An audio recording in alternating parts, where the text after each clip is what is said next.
Sodom and Gomorrah.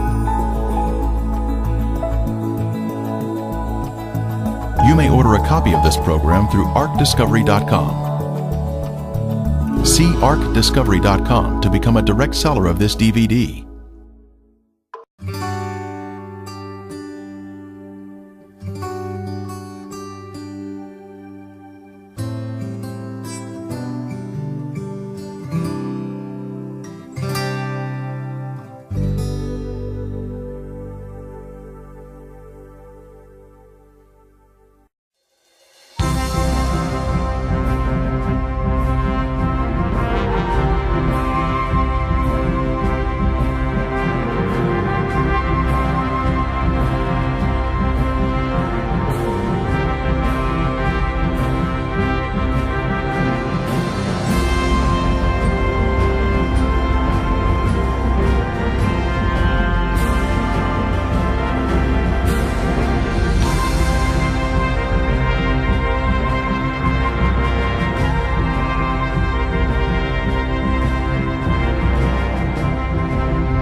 Sodom and Gomorrah.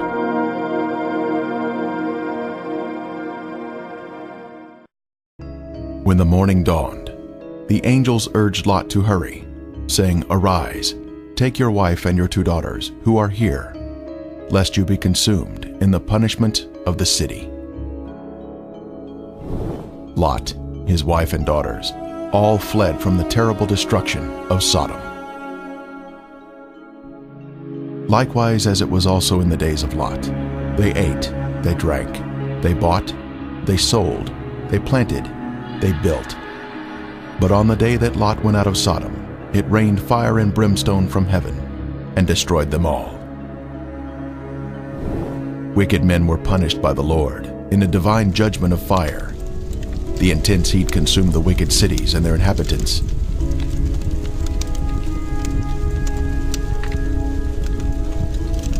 But Lot's wife looked back toward her beloved Sodom, violating the angel's command, and was thus turned into a pillar of salt.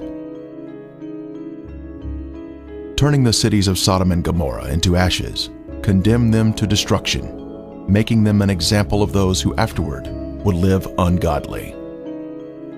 This is a visible example that is mentioned here. The Bible tells us the cities were in the plain of Jordan, which is the area surrounding the Dead Sea, and it was once a beautiful, lush area. At 1,300 feet below sea level, this is the lowest place on earth, a very hot and desolate region that was cursed by God because of the sins of the people. Sodom had pride, fullness of food, and abundance of idleness. Neither did she strengthen the hand of the poor and needy. And they were haughty and committed abominations before me. Flavius Josephus, the first-century Jewish historian, tells us, "There are still the remainders of that divine fire, and the traces of the 5 cities are still to be seen."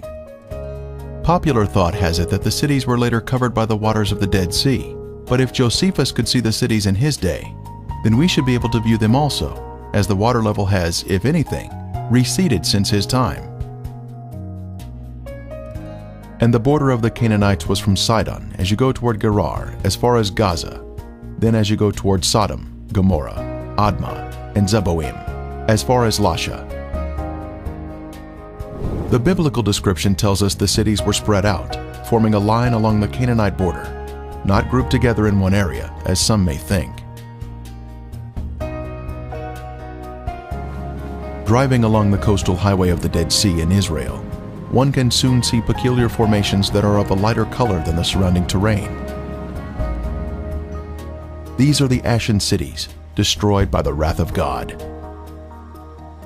These cities were consumed by intense flames, a supernatural heat that was directed by the hand of God.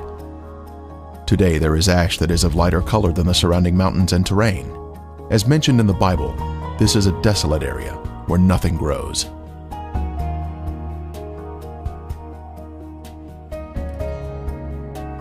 Inspecting the formations closely, one can see structures containing man-made elements, such as 90-degree angles.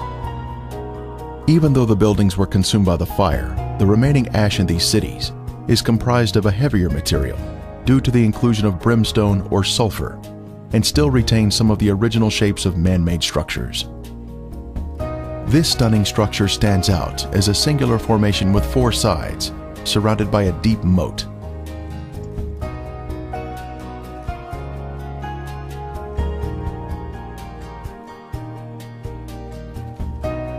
We move in closer to inspect the unusual features evident on the side of the formation.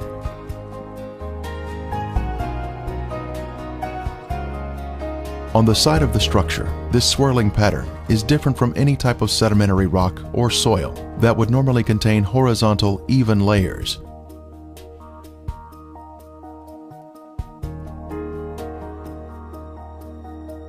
These swirling designs were also seen in other ashen formations in the cities.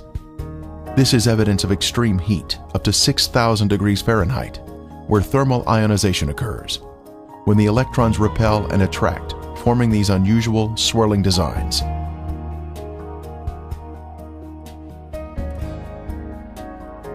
In Lot's day, this area was a swirling cauldron of death and destruction, rained down from the Lord in heaven.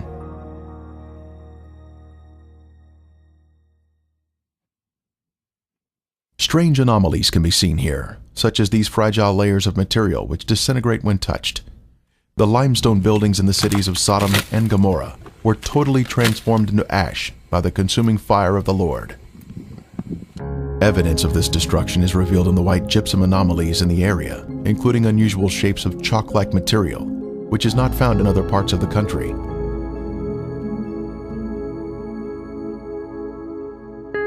Even layers of white and gray material can also be seen, comprising gypsum and ash. At the time of Elijah on Mount Carmel, the Lord sent down a superheated fire from heaven, consuming the stone altar and sacrifice, turning them into ashes. Then the fire of the Lord fell and consumed the burnt sacrifice, and the wood, and the stones, and the dust, and it licked up the water that was in the trench. We are also told, "For the Lord your God is a consuming fire, a jealous God." When God unleashes a consuming fire, it will turn stone into ashes. At the perimeter of this city, one can see this amazing Sphinx still standing today. It was a pagan symbol positioned at the edge of town and was thought to protect the inhabitants from harm. The Sphinx stands alone as a singular structure with a defined shape. This particular Sphinx has an obvious demarcation between its base and the soil below it, another sign of a man-made structure placed on top of the soil. Later, we will see another Sphinx.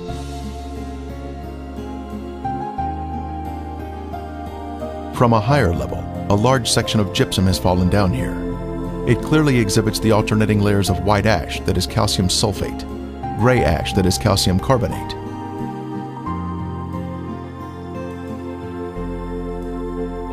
One can also find loose or powdery ash that is quite thick and has been deposited next to the formations. The ash is made up of calcium carbonate and calcium sulfate, which comes from the limestone buildings and the brimstone mixing together during the fire. In the formations themselves, some material can be gently raked off the surface with the slightest touch.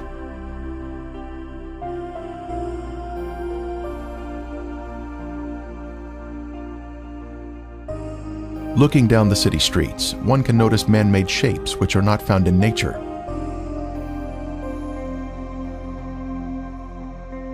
Here we see a building with square sides or 90-degree angles.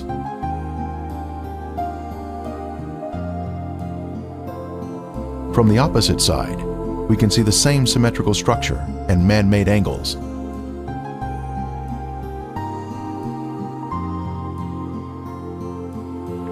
We can see the remains of walls that extended outward at 90-degree angles from the main structure.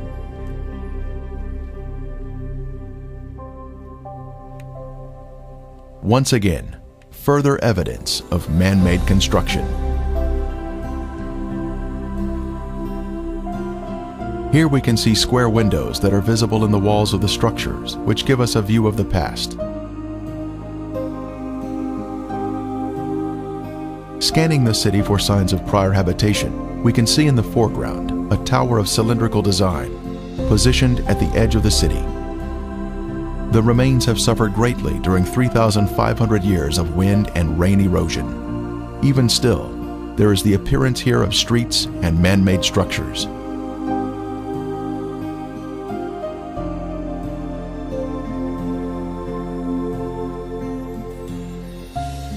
Here in the foreground, we have a conical shape resting on a raised area. A short distance away, we see another similar shape.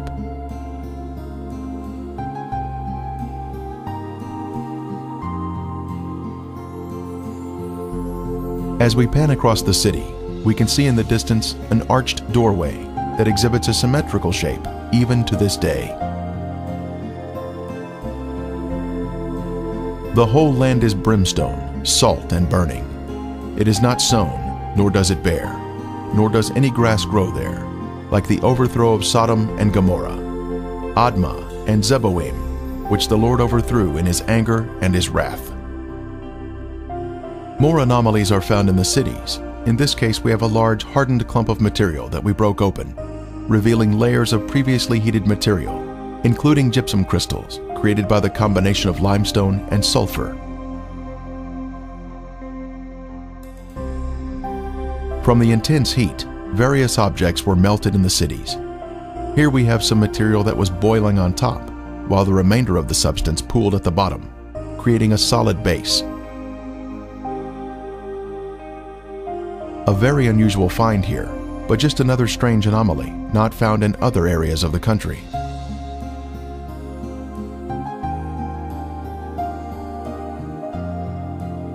Here is another example of some type of substance that was melted from the extreme heat that God rained down from above.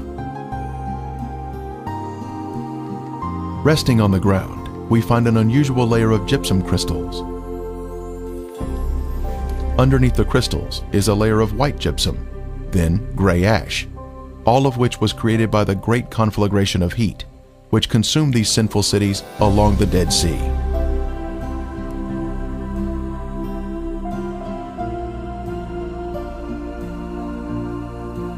Once again, we find more gypsum, this time in a circular formation of crystals, all radiating outward.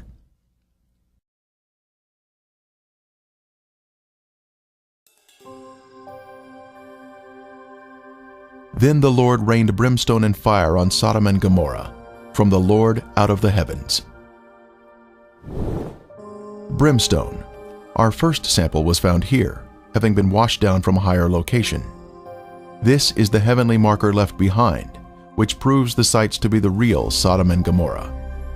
Ron Wyatt was the original discoverer of these cities in 1989, and he now describes the brimstone found here. Okay, we're down at Sodom and Gomorrah still. Right in front of you see some unusual looking spots on this, shall we say, layer of ash. It's not stone, it's ash. Now we'll move in for a close-up of this. And you can see that they're kind of circular shaped. places. Now what we have found, and we'll move in a little closer here, is that inside each of these is sulfur. That is in most of them. Now the ones that do not have sulfur in them, and this one we just took a bunch of sulfur out and put it in our specimen bag. But the ones that don't have sulfur have a very black center where they have where it's been very hot. So now we'll move in on this one where there is some sulfur still present,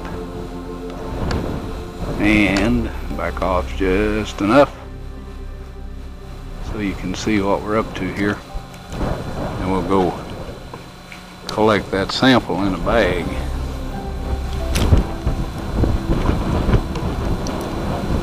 Before I started using this knife, it was very, very sharp.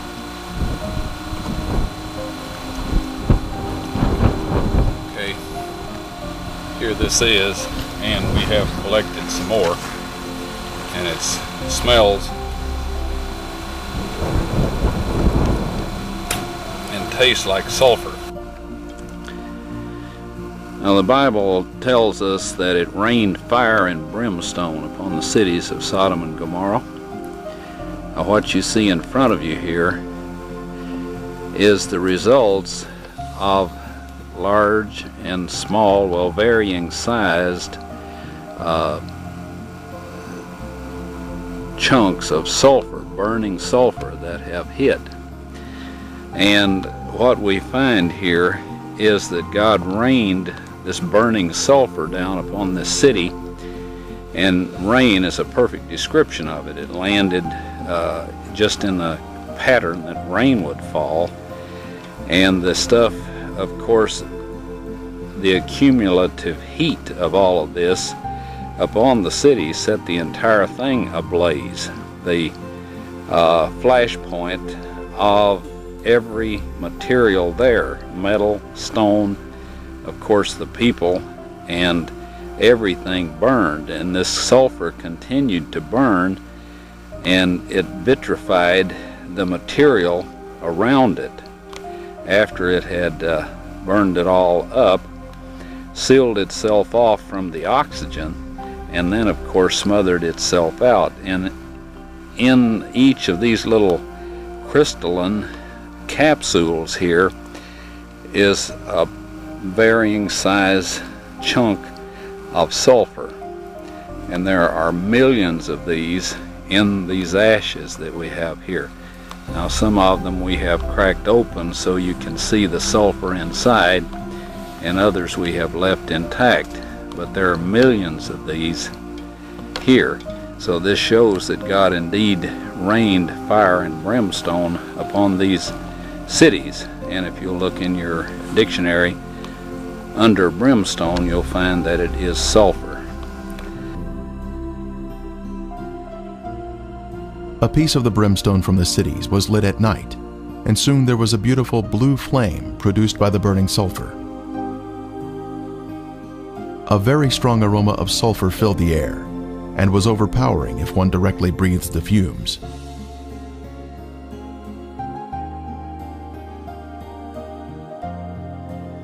Exploring the cities further, more brimstone was found of various shapes and sizes.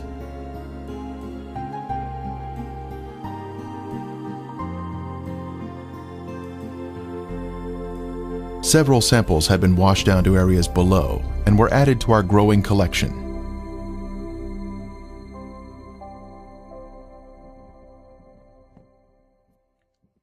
This brimstone is made of monoclinic, white sulfur that has been burned or cooked at a high temperature. It is quite different from natural sulfur that is formed in geothermal areas. Samples were taken to a lab for analysis.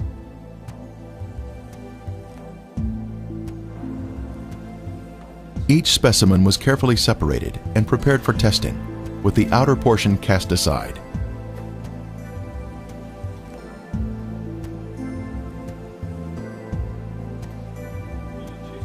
Next, the samples were dried and placed in a rock crusher.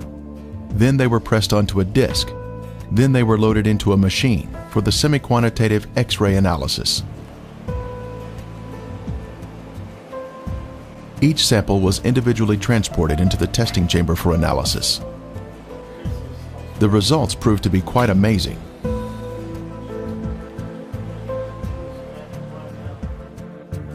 As the samples were found to be 98% pure sulfur, unlike any other sulfur found on Earth. This pure, cooked sulfur is the heavenly marker that was left behind to show the world that the Lord, without a doubt, destroyed these sinful cities at His command. Critics have said that the sulfur is from volcanic activity, but that type of rhombic sulfur is only 40% sulfur and is of a crystalline form, unlike the white, compacted monoclinic form that is found in the Ashen cities today. Here is a round piece of brimstone embedded in a section of ash.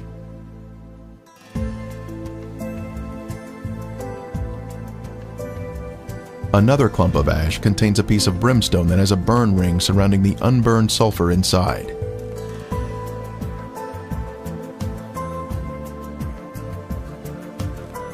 This mound of material has a lid that easily comes off, revealing the round nugget of brimstone inside.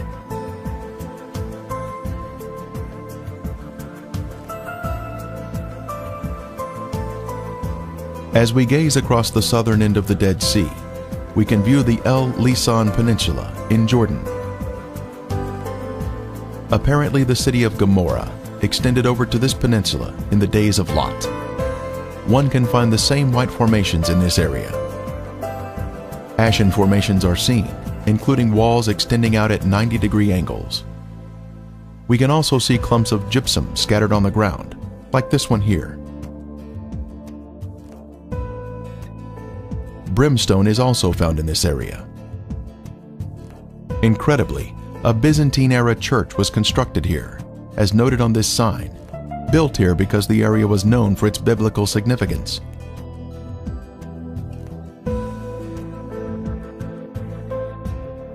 Back over at Gomorrah proper, we can see white, ashen worship structures built atop an acropolis or high place. Both a sphinx and ziggurat are seen here, side by side, much like what we see in Egypt at Giza, with the sphinx and the pyramids built in close proximity to each other.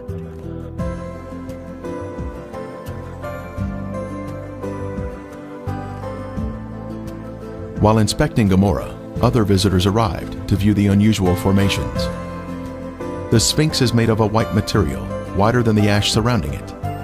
Perhaps it was built of more expensive components and dedicated to their pagan gods. The Sphinx represented a god of protection, but even it was consumed in the flames. It is approximately 30 feet long and is quite impressive, both in its shape and size. Resting near it is the ziggurat, symmetrical in shape and also comprised of a special white material. Here we can see a ziggurat standing next to a symmetrical tower. Next, we can see an arched door between two pillars, and once again, another arched door. As we scan across the city, our eye notices a raised white formation in the distance.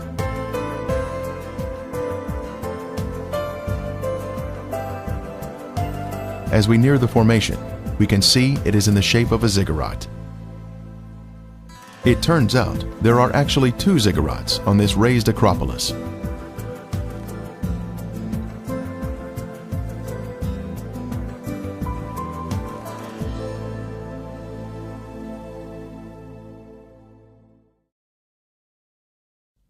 As we stood next to one of the ziggurats, our team found perfect specimens of melted brimstone, where the liquid from the burning sulfur had cooled down, forming a hard, crystalline shell around the unburned sulfur that was hidden inside.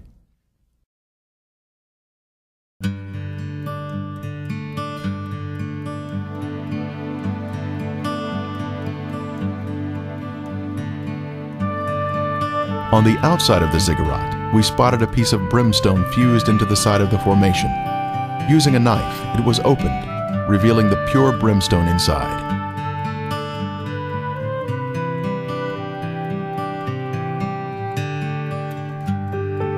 Resting on a ledge of the ziggurat, we see another sample of brimstone that was opened with a knife, once again revealing the pure sulfur inside.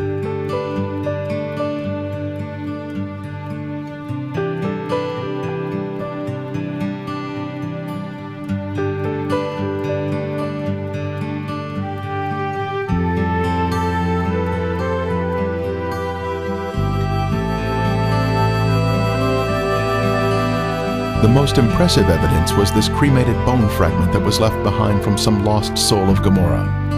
The bone marrow inside was cooked until it had turned white. This is a moving testimony of God's power to destroy those who reject the Holy Spirit. Are we in the will of God, allowing the Holy Spirit to guide us into obedience? Or are we part of the rebellious and lost?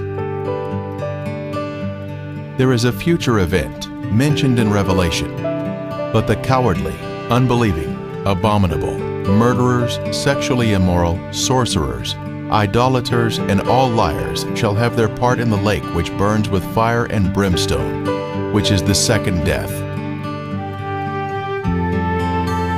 The day is coming, burning like an oven, and all the proud, yes, all who do wickedly, will be stubble.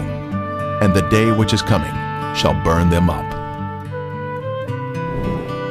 The surface of the earth will be as a lake of fire, with all unrepentant sinners being consumed by fire and brimstone, just as Sodom and Gomorrah were destroyed. Friend, there is only one way to escape the punishing flames of the second death, and that is through Jesus Christ. Won't you ask Him to take over your life today?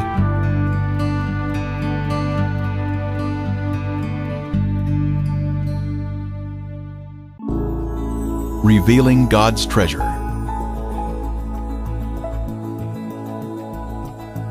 You may order a copy of this program through ArkDiscovery.com. See ArkDiscovery.com to become a direct seller of this DVD.